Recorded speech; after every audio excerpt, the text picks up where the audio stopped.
If you do it the way I'm describing it, and you create the right frame where you're framed as an authority, using your best-selling book, which positions you in an amazing way as an authority, using an indoctrination sequence that helps them to understand who you are and connect with you personally as a human being, then you're going to close way more deals than you've ever closed before and easier than you've ever done it before.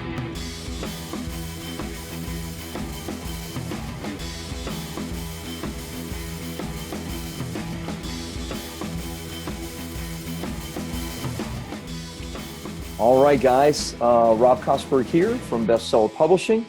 Good to see you all for our BSP University call. So what do I want to hit today? I want to talk to you today about frame and how you can use your best-selling book to change the frame of every single conversation that you ever have with a potential client. So here's the thing that we know. We know that people love to buy things. And we also know that people hate to be sold. And for example, in the Kosberg family, we love cars. I mean, I wish we didn't. It's a bit of a curse. I got it from my grandfather, passed down to my dad, passed down to me, and now passed down to at least one of my sons, maybe two. But at least one of my sons it's been passed down to. We love cars. I love cars. I love to look at cars. But the buying experience for buying cars, horrible. I hate we're going to go check out your car and see what the value of it is. And then it takes forever to get your keys back. I hate the whole, I make an offer and then that goes back to the manager and it's turned over. I hate that. I hate that. It's such a gross process. Why do I hate it? And probably you do. Because it just feels like I'm being sold the whole time. Now, here's what I do know. And I've told this story maybe in the past, at least to small groups, but my dad used to sell cars. He started in the 70s selling Chevrolets and then moved to selling real estate, opened his own real estate company in the 70s. And of course, 1982, when I was 18, that's when I got my real estate license and got started in real estate. But my dad always tells me a story about when he started selling cars. And he was fortunate to get a job selling cars in the 70s because he really didn't have sales experience. And one day a couple came in, he was up. It was time. He had been with the company just for a few short days and was probably on the verge of getting fired or close to it because he hadn't sold anything. And the couple that came in said that they were really interested in buying a car, that they were looking at several different kinds of cars, Chevrolet, Dodge, etc., Chrysler. And he went through the whole spiel and they said, well, we're going to think about what you had to say, and we'll be back. And they left. The sales manager called my dad into the office and said, hey, what happened? My dad explained the situation and said that, they left and said that they would be back. Sales manager said, well, you understand, you've had a bunch of ups and a bunch of people said they would be back and they never come back or almost never come back. And my dad said, yeah, I don't know what I did wrong. And the sales manager told my dad, well, it's simple. They went to look for a salesman. And which is true because there's a process, at least certainly there was in the old days. Things have changed to some extent with places like CarMax and et cetera, and with all the knowledge that you can get from the internet. But the truth of the matter is when people don't buy a car on the spot from a car dealer, oftentimes they'll say they'll be back and they'll never come back. And so we have this tension ourselves when we're selling something high ticket, like Bestseller Publishing does, or if you're a coach or a consultant, or you sell a high ticket service. We have this tension where we don't want to be the car salesman, but we also know that when people say they're going to be back, that most likely they're not going to come back. So either you have to go through this elaborate dance and this hard driving sale where you learn how to overcome objections and how to deal with, getting somebody to say yes when they really don't want to say yes. Or, fortunately, there's an or you have to change the frame of that initial conversation. How do you change the frame? Well, my business partner, Kevin, likes to talk about changing context. And he does this thing called the context fulcrum. And those of you that were at our client-only 2-day event last week, and I know, Scott, you're on and you were there, you may remember what Kevin taught about the context fulcrum. And the short version of the context fulcrum is, basically it's like a seesaw where if you don't have the sales ability and the offer to overcome their objections and concerns, then it doesn't ever tip in your favor. But the way you change this, we call it a frame, he calls it context. The way you change the frame is you can move the fulcrum so that it requires less pressure on your end to move it. How do you do that? Well, you do that by creating celebrity, and you do that by creating authority. For our clients, they do it with a best-selling book, right? They do it with showing the success and the authority that comes with a best-selling book. So with BSP, what do we do? As you know, who are our done-for-you clients who wrote us large checks to get your book written and then launched a bestseller and then media and et cetera, you know that for the most part, you went through a process. You saw an ad perhaps on Facebook. You clicked over, maybe it was an ad to see a case study of one of our clients who's experienced amazing success. That helps to change the frame a little, right? Because you begin to see that bestseller publishing is helping create success for these people. You then see an application that you have to fill out to apply to have a conversation with an author development coach. That changes the frame ever so slightly. Put in your name, answer these questions. You can't, generally just speak to somebody, although you could call in the office and that could happen. And then after that, you get sent from the appointment and scheduler to watch some videos about bestseller publishing. We call it privately an indoctrination sequence, where now we're showing you, we're changing the frame so that when we get on the telephone with you, this is not a sales call, okay? Now we're going to make an offer at the end, right, for you to start working with us, but we don't want to have a sales call where we have to be, the best used car salesman in the world to get you to buy something that maybe you're not sure you want to buy. What we want to do instead is we want to take you through a process so that with the videos and with everything you see, when you get on the telephone with us, you are fully educated that we are the best option in the industry for you to work with. And really, the phone call itself is more a matter of us investigating together if we can help you to succeed in the areas that you want to succeed. And then it's just a matter of, well, what's the price and can you afford it? And then taking the next steps with us. So it's not about determining the best way to close the deal or determining the best way to help somebody to overcome the objections that they have. No, you want to get on the telephone with somebody that's already framed to see you as the expert, to see you as the authority, to see you even as the celebrity in the industry. So they want to work with you. Now it's just a matter of, can I work with you? And can I afford to work with you? Does that make sense? So here's where we've made some mistakes with bestseller publishing. I was just speaking to Austin, who, we take people through our process where they fill out the application, then they go into a scheduler. Well, sometimes they go into the scheduler and they don't see an appointment that matches for them. And in fact, about a third of the time, they don't.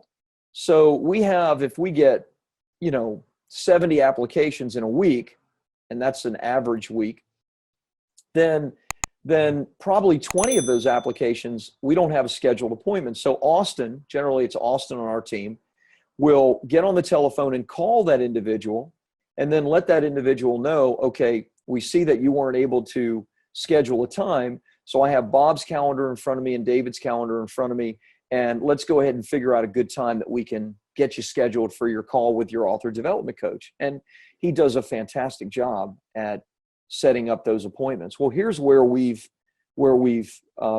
made some mistakes and failed. I found out that that we're not letting people know on that call that here are some videos that you need to watch about bestseller publishing, about myself, case studies, success stories, etc. Even a short 10 to 12 minute video of how we do what we do, like what our process looks like. We haven't been directing people to this private page, which the scheduler automatically does. But when we have to get on the telephone with people and schedule them manually, we haven't been directing them to that video. So Bob and David have been, getting on telephone calls with people that are like, okay, so what do you do again? Look, that is not a call I want my team to have, and that is a call that I don't want you to have, because that's somebody walking into the car lot and saying, so what do you have here for me, right? And you got to go into convincing mode to now get that person to be willing to actually buy from you. It's a wasted conversation for us, to be honest. So I've redirected and trained Austin today. I said, here's what you need to let people know. And here's the language. And I'm going to explain exactly how this relates to you and how, A, you should have an indoctrination page if you don't, but B, you want to also use books to do this. So I told Austin, here's what you need to say to people. After you get them booked, which is a day or 2 or 3 days down the road, you need to let them know in no uncertain terms. Now, I'm going to send to you a private link where we have some videos on that page. All the videos together are probably no more than 30 minutes.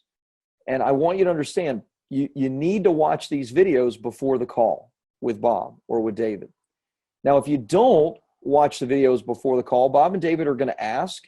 And if you haven't had a chance to watch them, then they're going to reschedule your call. Now, why are we going to do that? Because you need to let the person know what the motivation is. What we say to the people is this: we're going to reschedule a call because we don't want the 30 or 45 or 60 minutes that we're going to have on the phone with you to be all about us and our services, which that's really what a sales call is, right? It's like me convincing you of how good I am. I don't want to do that. I don't want my guys doing that. And you don't want to have to do that either. So we let people know, look, we don't want to waste your time, nor ours, with spending an hour just telling you how good we are or telling you about our services. We want all that done ahead of time so that we can focus our attention on you and how we can help you and what goals you're trying to achieve and what roadblocks are in your way to achieving those goals. We want this call to be about you, okay? So when you get on that call, they're going to ask you, did you have a chance to watch the videos? And if you say no, then they're going to say, okay, so take this time right now to watch the videos and let's reschedule our call down the road.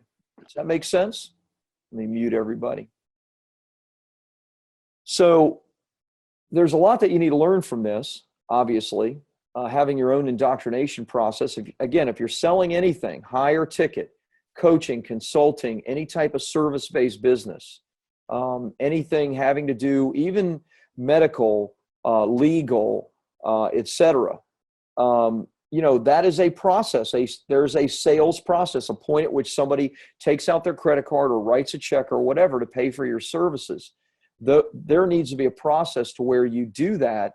And if you're having these conversations with people and people are not becoming clients and you feel like you're always kind of pushing them into making decisions with you, then the frame is wrong. The context is wrong. And you have to change the context. Now, the best way to do it is with a book. So how is that done? Simple. If I were a financial advisor today, in this day and age, and one of my clients who's a financial advisor was at our 2-day client-only event, and he also came in yesterday and sat across from me, and we were talking about his program. His average client is worth $30,000 to him. 30 grand is his average client. Some of you are thinking, wow, I should be in financial services. Maybe you should. If I were him and working in financial services today, every prospective client I would have go through a process before I ever met with them face to face to get them to where they want to get started with me. What would that process be? Number one would be I would mail them a physical copy of my best-selling book. So what might it look like? So somebody calls on the telephone. Hi, you were referred to me by a friend. My friend got such and such service from you, bought an annuity, you're helped with life insurance, whatever. And I'm interested in how, those things might help me. Oh, great. Thank you so much for calling. Thank you for trusting your friend, who's a great person and blah, blah, blah. And you make some small talk. And then here's what I'd say. So let's get you scheduled for an appointment a week from now. And here's what I'm going to do in the meantime. I'm going to mail you a copy of my best-selling book. And you may even want to get some information from them so that you can know what their challenges may be. That way you could put maybe some earmarks, some pages, and make some notes, or put a sticky note on the book. Say, I want to send you a copy of my best-selling book. You don't need to read the entire book, but look through the table of contents.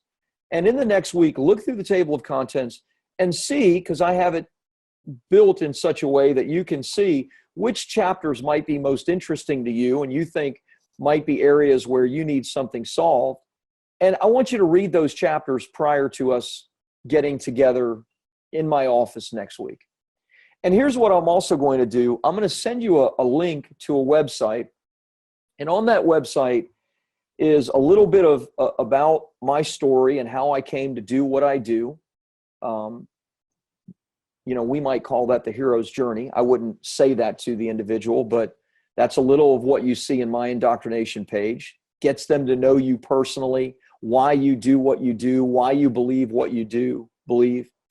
So the videos, there's just a few short videos. You'd also want to have case studies and testimonials and that kind of thing on there. And I want you to look through that, but please do this. Before we get together, let's make sure that you watch those videos and that you just look through a couple of the chapters in the book. And the reason I want you to do that is, and you tell them the same reason that I mentioned to you a few minutes ago, because I want to spend that time not talking about me and my services. I want to spend that time talking about you and how we can get you to the goal and result that you want, okay? Now, they are going to super appreciate that you've done that, absolutely.